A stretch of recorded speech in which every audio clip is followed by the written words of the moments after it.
I got about 35 minutes to give y'all some mental medicine, man. I just want to give y'all some words of motivation, words of encouragement, some just inspiration, man, because like I said, man, like I say all the time, when it comes to the black community, man, we, for the most part, are all scarred in some way, shape, or form mentally.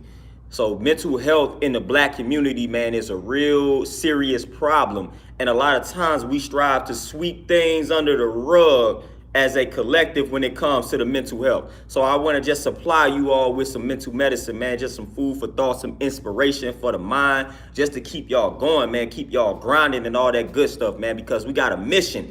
We got a mission collectively, man. We trying to get back to the top. We trying to reclaim our position. We trying to get the throne back.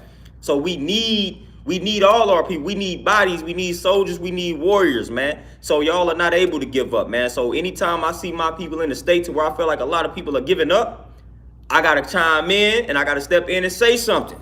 Can't allow y'all to give up, man. We need y'all. We need as many bodies as we possibly can in order to fight this good fight, in order to get our position back, man. So I just want to give y'all a little bit of inspiration and motivation. Y'all know how I go. Andrani, my brother, peace. Magic, Just, Nick, Tierra, peace, what's the word?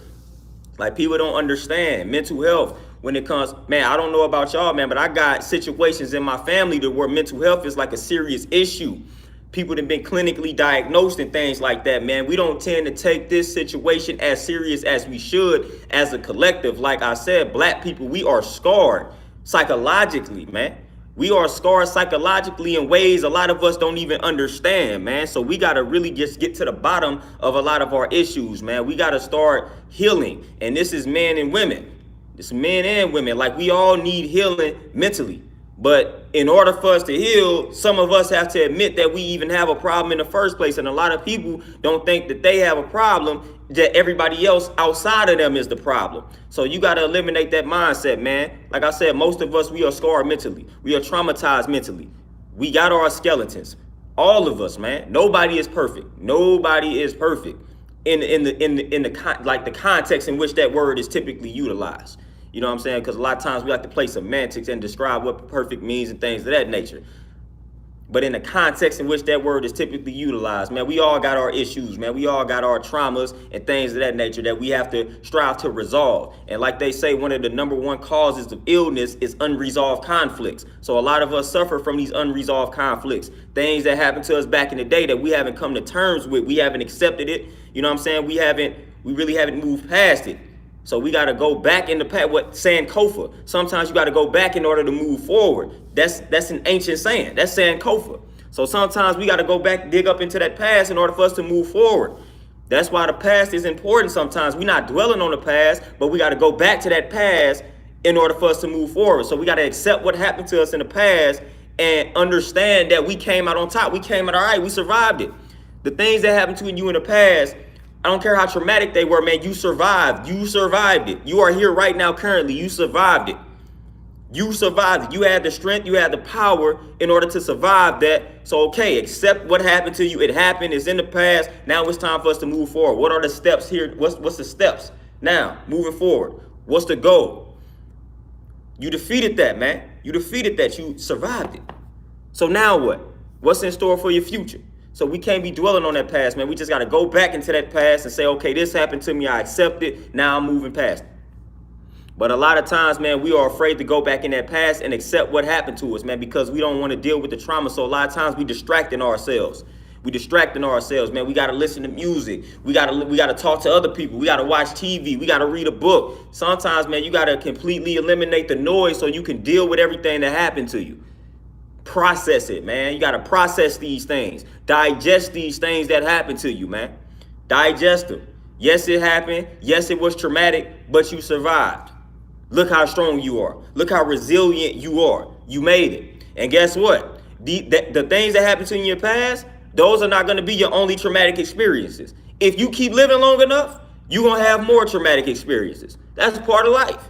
That's part of life. We just got to get used to it, man. We black in the wilderness of North America.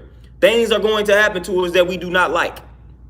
Things that are outside of our control are going to happen to us that we do not like. It's all about the perception because that's what we do control. But we black in the wilderness of North America, and everybody that be on this stream, not only are we black, but we have the knowledge of ourselves. We know our true power. So we're not going to sell ourselves out. So that's just going to make everything that much harder and complicated for us. But that's okay. We embrace that type of challenge. We embrace it. So if you keep living long enough, things going to keep happening to you. And some of those things, you're not going to like them. You're not going to be a fan of them.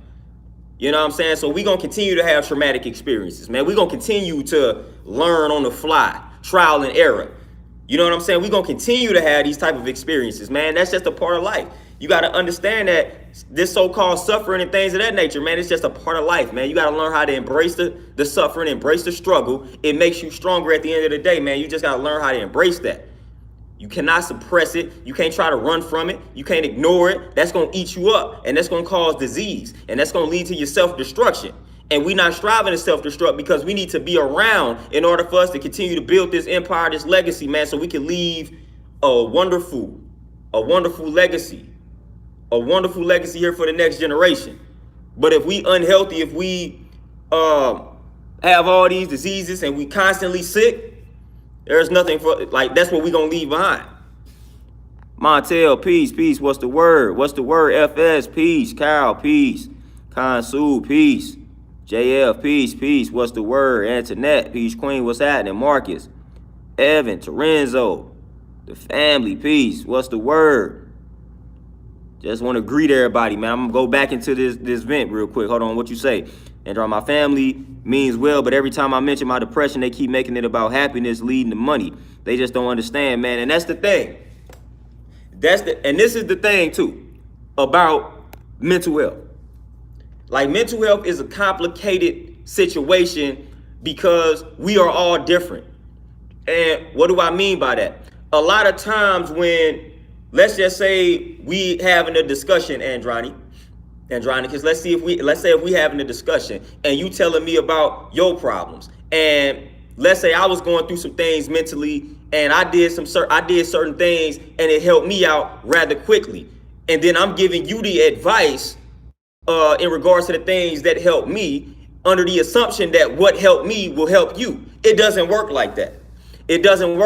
So a lot of times people be like, they'll listen to what you're talking about and they'll think, well, maybe you just need a new job or need to make more money. And you like, nah, it's a little bit deeper than that. But since they not in your mind, in your head, they don't understand that. So a lot of times when it comes to depression and mental health, man, I honestly don't like to share too much with people, because instead of people just listening, like with an unbiased perception and opinion, and they just listening without saying anything, without adding any input, most of the time when I present my issues to a person, they are telling me a bunch of things that I should do. When sometimes all I'm trying to get people to do is just listen so I can get things off my chest. Like, sometimes that's what it's all about, man. I'm coming to you to express myself, to vent. I don't need for you to tell me all these things that I need to do or I should be doing, because what helped you may not necessarily help me. You know, I just need for somebody to listen. A lot of times we don't understand that sometimes that's all a person needs. Just listen to them. Instead, we want to try to tell people what they should and should not do when they come to you for depression and mental issues. Sometimes it's cool to just be quiet. Sometimes it's cool to be quiet and try not to be Mrs. or Mr. Know-it-all. Like, sometimes that's cool. It's okay to sit and listen to somebody without offering any type of solution. Because for the most part, we probably about to offer them things that they already know about, because it's real common sense. So it's like we insulting their intelligence, man. Sometimes people just need to vent. So when you're dealing with a person that is depressed, dealing with depression, sometimes the best thing to do is just listen. Just listen. The only time you really should add your input is when they ask you a question. Like, that's really the only time to add your input, when you're dealing with somebody that's dealing with mental health problems and things of that nature, like depression. Like, just let them talk, let them vent. If you care about that person, just let them vent, man, because that's the therapy in and of itself, letting them talk, letting them get things off their chest that they have been holding in. They need to let it out. They need to release it. The releasing of that energy is saving them. They don't need for you to tell them what to do, how to approach a family member and things of that nature. They just need for you to allow them to release that energy. That's what it's all about.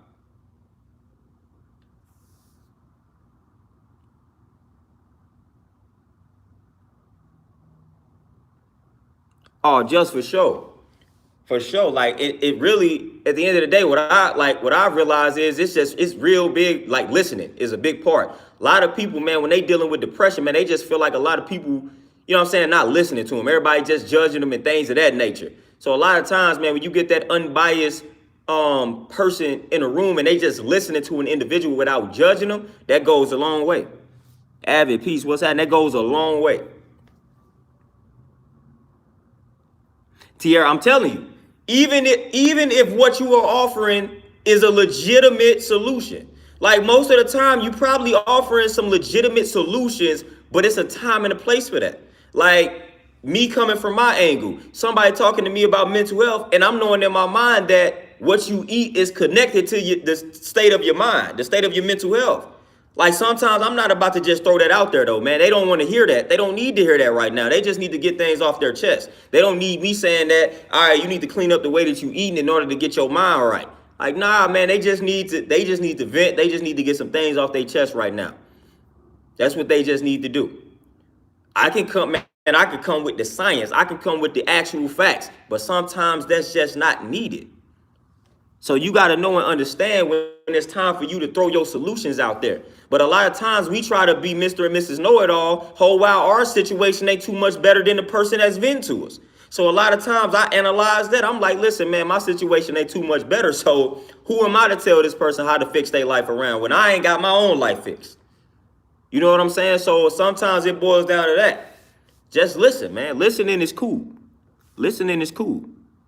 Ray, peace. Emmanuel, peace. What's the word? Oh, just man, that's the reason why I'm speaking on it, man. That's exactly the reason why I'm speaking on it. A lot of brothers, for sure, like the brothers, because honestly, a lot of brothers have said, and this is because I talk to brothers all the time. A lot of brothers feel as though they don't have a safe place to vent. A lot of brothers feel like they don't have a safe place to express themselves without being judged. So a lot of times the stigma is if we as men vent and express ourselves in a certain type of way, we are viewed as soft. Like we are viewed as soft, we are viewed as feminine and things of that nature. So we gotta learn, we gotta understand the difference between just crying and whining and legitimately expressing ourselves so that we can get to the bottom of our trauma, so we can move forward and heal. So a lot of people don't understand the difference. It's a difference between whining and crying and then legitimately expressing yourself so that you can figure out some underlying issues so that you can heal and move forward. So when you are legitimately expressing yourself in regards to things that have happened to you in your life, trying to get to the bottom of why you are the way that you are, that is not whining, that is not crying, that is not soft. That's you trying to get to the bottom of some problems that you are facing. And you trying to heal so that you can grow and evolve. So there is nothing whining and crying about that at all. Nothing. There is no whining and crying in regards to expressing oneself in regards to things that have happened to you that you never got to the bottom of. That's not you complaining. That's not you whining. That's not you crying. So as men, we got to do a better job of understanding the difference, man. Y'all know what it means to whine and cry and complain. Y'all know what that means. And y'all know what it means to express yourself in a healthy manner so that you can get to the bottom of issues. So we know that you know the difference. I don't have to explain that to grown men. We know the difference there. So we don't have to suppress all of that energy, man. We don't have to suppress all that energy because we think that's making us stronger, but it's making us weaker because it's literally killing us. It's shrinking the thymus gland. You know what I'm saying? It's shrinking the thymus gland. It's making our ability to fight off cancerous cells that much more difficult. So we got to express ourselves. We got to get these issues off our chest. Write them down, vent to whoever you feel safe venting to, whatever the case may be. However you need to release that energy, man, release it. But holding on to it is destroying us. And when we destroy us, by default, that's destroying the women and children because they got to deal with us just like we got to deal with them when they going through what they going through. You know what I'm saying? So we gotta do the work on ourselves, mentally and physically. Because like I said, the nation is depending on issues, allowing ourselves to heal, man. How can we heal when we're afraid to express ourselves and get to the bottom, get to the root causes of our issues? There is no healing in that. There is no healing in that. Like there is no healing in that whatsoever. And I'm the biggest victim of that. I'm one of the main ones that would cling to some things. And y'all know the popular phrase, when you ask a black man how he feeling, you all already know the answer. I'm all right. 9.9 times out of 10, man, it's something there. It's we not all right, but we gonna tell you that on the surface. It's almost like we condition and we program to hit you with that response automatically. How you feeling, man? I'm all right. I'm cool. I'm good. We've been conditioned to automatically respond like that because we feel like if we actually tell you how we really feel, we gonna get judged unfairly. We gonna get unfairly judged if we legitimately tell you, man, I ain't feeling the best, man. I ain't having a good day. Like, just imagine that, like, if a woman does that, you know what I'm saying, we sympathize with her like that. She having a rough day. But when the man comes out and be like, man, I ain't having the best day, man. I'm having a rough day. Like, you gonna look at him a certain type of way. That's how the society has been programmed. So we done been programmed to be like, well, I'm all right, even if we not. We programmed to be like, I'm good, even if we not. It's programming. Sometimes we give that response without a thought. Like, soon as you I'm good, I'm all right. Man, we could be walking, we could have just broken our arm. We gonna hit you with, I'm all right. I'm good, I'll be all right. Sometimes, man, it's cool. It's strength in saying, I'm not okay. It's strength in saying, man, I'm like, nah, for real. Like, I'm not good. I'm not cool. Like, today just not a good day. It's strength in that. It's strength in letting the people know the truth about how you feel. Like, if you're not okay, it's nothing wrong with letting another man know, like, bro, today I'm not cool. I'm gonna be honest with y'all, man. I'm gonna be completely transparent. I ain't gonna throw no names out there, man, because it's confidential, man. But I done had male clients talk to me and break down crying. Straight up, man. I mean, I done had dude I grew up with, man, you know what I'm saying? I looked out for him a lot of times, man. He was having a little situation with his kids, you know what I'm saying, dealing with stuff with their moms, and dude broke down crying, man. And he did that because I'm not about to judge him. But he knew that he couldn't break down crying in front of a woman, man, because he felt like he would have been unfairly judged. He trusts me. He know that I'm not looking at him in that light.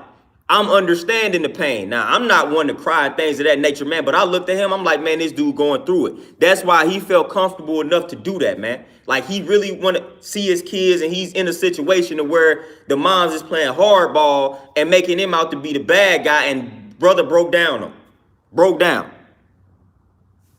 Like, he broke down and straight started crying. I mean, and all my, like, I really wasn't expecting it. Like, he just broke down. And I'm like, man, his brother's out here going through it. For that man to sit there and break down and just shed tears like that, like, I'm talking about crying. Like, I'm not talking about, you know what I'm saying, tears rolling down. My brother was crying.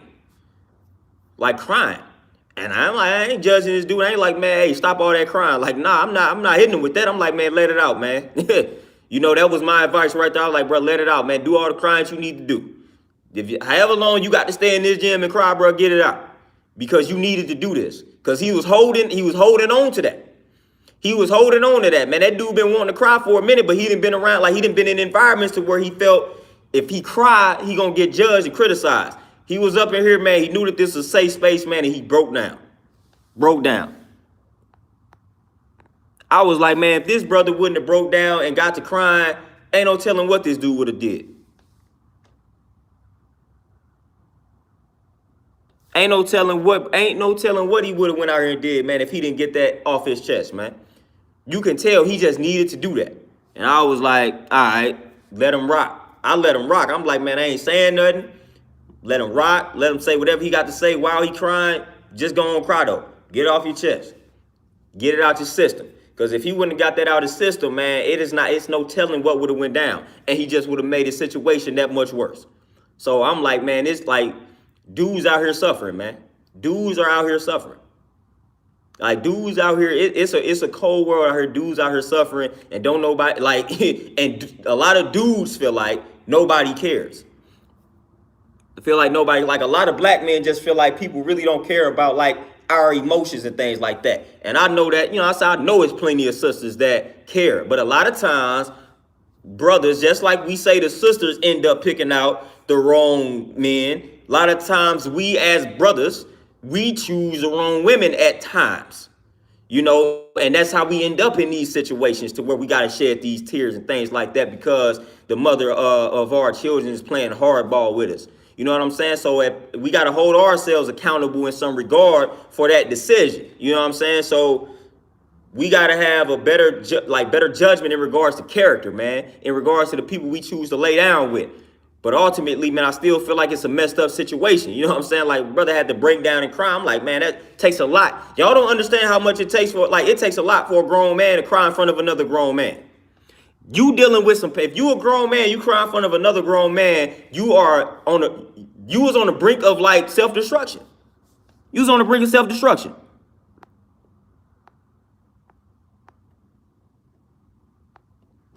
You on the brink of self-destruction. When a grown man cries in front of another grown man, that's big. That's big. Like that is big. Like that's deep. And that mean that brother didn't have too much longer before he lost it.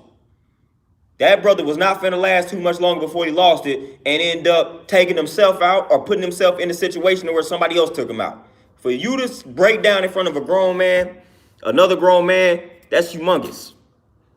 And that's why as another man, I never judge a man that like just broke down in front of me, because that takes a lot. That takes a lot in today's society to break down in front of another grown man. That takes a lot, man. It takes a lot. Oh, just for show, man. This is one of the topics that's near and dear to the heart. I will always talk about mental health and things of that nature because, again, like I was talking about the life insurance earlier, the mental health is something that we run from. We run from it, man. We run from it. We run from it. We run from that trauma. We do not want to deal with the pain. We don't want to deal with anything that makes us uncomfortable. We don't want to deal with anything that takes us out of that comfort zone. And dealing with the mental health makes us uncomfortable. Makes us uncomfortable.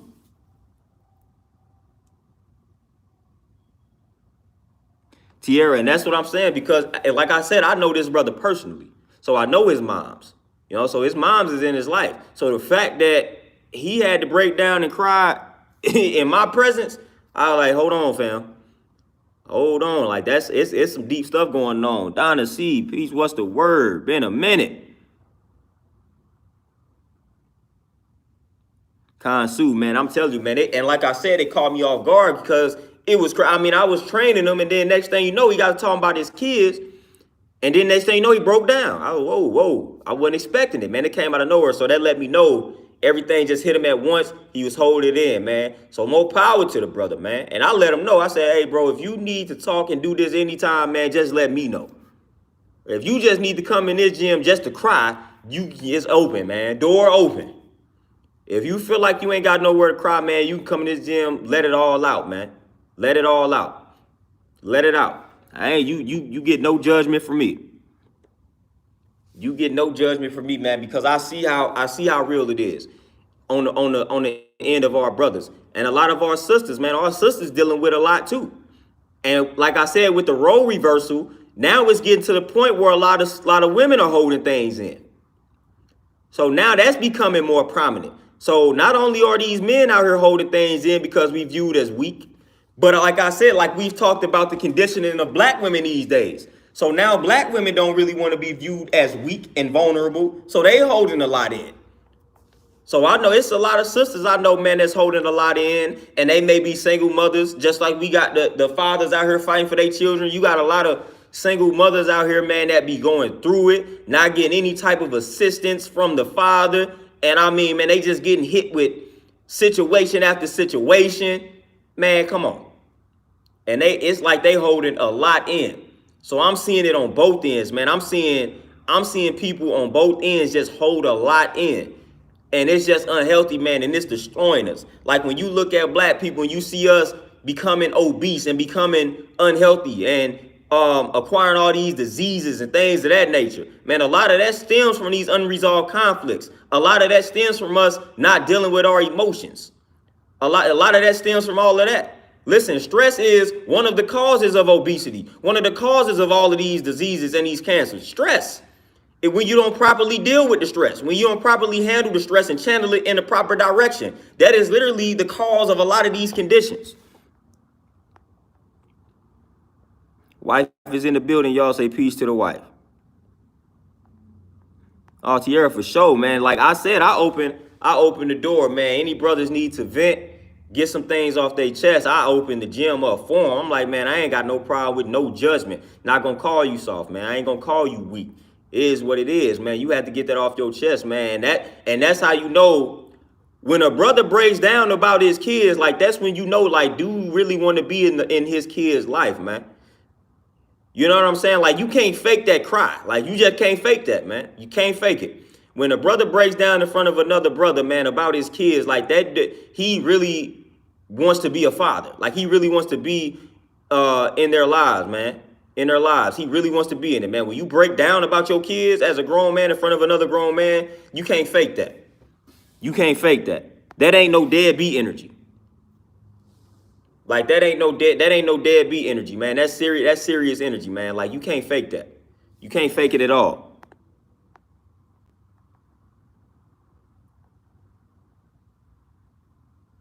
Yeah, Justin, and I'm saying, man, like I said, man, a lot of women, like it's bad on both ends. It's terrible on both ends, for real. It's terrible on both ends, man. We keep a lot of these feelings concealed and confined, and then we try to deal with one another, and everybody broken, and you got two broken people just staring at one another. Like it's all bad, man. And that's why I said. That's why I brought up what I brought up from that book that I've been quoting from by Amos and Wilson for the past 2 days. When he said we got to separate the young boys and have them be taught and led by the men and the young girls being taught and led by the women. I feel like that will solve a lot of issues, because look at the brother.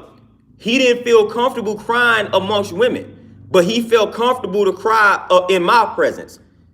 You know what I'm saying? So it's just a level of comfort that a young boy, he will not have it amongst women because of the way that he feel like he would probably be viewed. So when we get around each other, man, we gonna talk, we gonna build, we gonna get things off our chest that we probably wouldn't even fathom speaking about in the presence of women because of how we will be viewed. And it's just a whole ego thing. So that's why I feel like it would be very healthy for us to take the young boys and send them off to build with the men, the village of men, because the young boy, like we gonna discuss things that we would not discuss amongst women. And I'm not talking about nonsense, pimping women and having multiple. I'm talking about emotional things that we can relate to as men. We gonna discuss those things. We gonna get emotional with one another. Like we gonna do it because we can relate.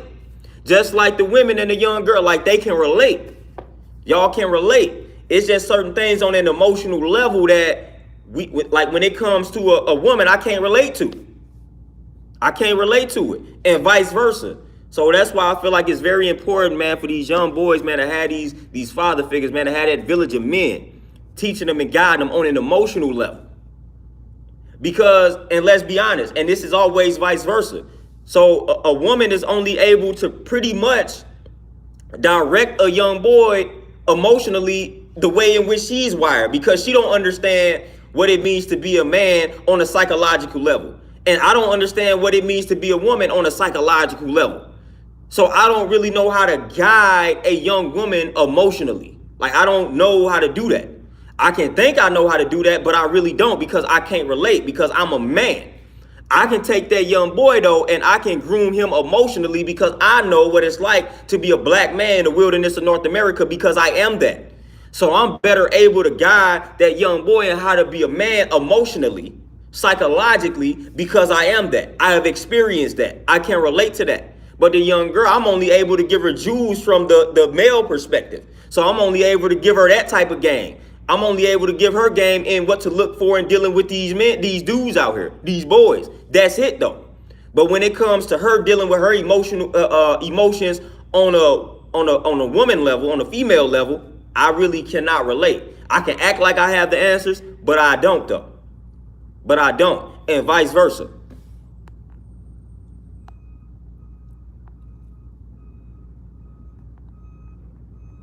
So a lot of people, will hear me say something like that and get it all in their feelings. But at the end of the day, like I said, man, it takes a man to raise a young boy to be a man, and it takes a woman to raise a young girl to be a woman. Point blank, period. And we gotta accept that reality. We gotta stop expecting a man to be able to raise a young girl to be a woman, and we gotta stop expecting a woman to raise a young boy to be a man. What Tupac say, I finally understand, ain't easy for a woman to try to raise a man. I mean, Tupac dropped a jewel on you. It's not like we got to stop leaving that up to them to do that, though. We got to stop leaving it up to the woman to raise that young boy to be a man. We got to step in as a village. We got to stop leaving it up to the single father to raise a young girl to be a woman. That's where the village of women come in. That single father, if he has a young girl, he should be able to take his daughter to a village of women and be like, hey, I have a daughter. Me and the mother are not on good terms. She's not in her life. I need help raising her to become a woman. Can y'all help me? And the woman should be able to say, hey, the single mother should be able to say, hey, I have a young son. Me and the father ain't on the best of terms. He's not in his life. Can y'all help me raise this young boy to be a man? That's how that should go. That's how that should go. Like, that's literally how that should go. It should be that simple. Like, I'm gonna take care, like, I got the young girl, I'm gonna take care of what I can on my end. But when it comes to things that women deal with, that young girls gonna go through that I can't relate to, can you all help me? Here, can you all help me? Because I don't have all the answers. I don't know how to raise this young girl to be a woman. So can you all help me? It ain't even no can you all help me. The village gonna be like, bring her on in. And that village of women, they gonna take the young girl and they gonna groom her. They gonna tell her everything she needs to know in regards to how to be a woman. Things that I could not fathom. Things that don't resonate with me because I'm not a woman. So that is what we need to work towards. That is how we are going to properly heal. That is how we are going to properly heal as a people, man. We got to get this village intact, man. We got to do it. We got to do it. We got to do it. People are asking about solutions all the time. I feel like that's one of the remedies. That village, the community of men, the community of women. And if you just so happen like I remember I was reading some back in the day, I forgot what book it was, but it was basically saying something along the lines of, in the village mentality, all the babies are your children. Whether they are biologically your children or not, all the babies are your children. Everybody, all the kids in the village, those are your children. Like, that's the village mentality. Everybody is a father, everybody is a mother, like things of that nature. That's the village mentality, man. Them all your children. Like, when y'all a village, when y'all a tribe, those are all your children. Those are all your children. That's the type of mentality, man. That's the mentality that I'm talking about, that was responsible for a lot of successful villages and communities and things of that nature.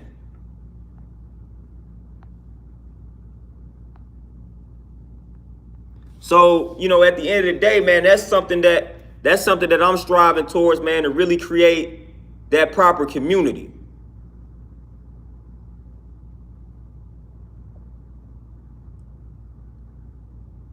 And y'all, man, I feel like I think I seen somebody just pull up unexpectedly. So hold on. So I'm finna have to deal with a situation. So I appreciate y'all for the little 35 minutes that I had. I'm gonna have to deal with a little situation. Might have to tend to something real quick. So I may catch y'all tomorrow. If not tomorrow, I'm gonna definitely catch y'all on Thursday, man. I appreciate y'all for this like impromptu, spontaneous live. So y'all be easy, man. Enjoy the rest of this evening. I'm out, y'all. Peace, because y'all know I don't like surprises, man. So we finna deal with this real quick. But y'all be easy. Peace.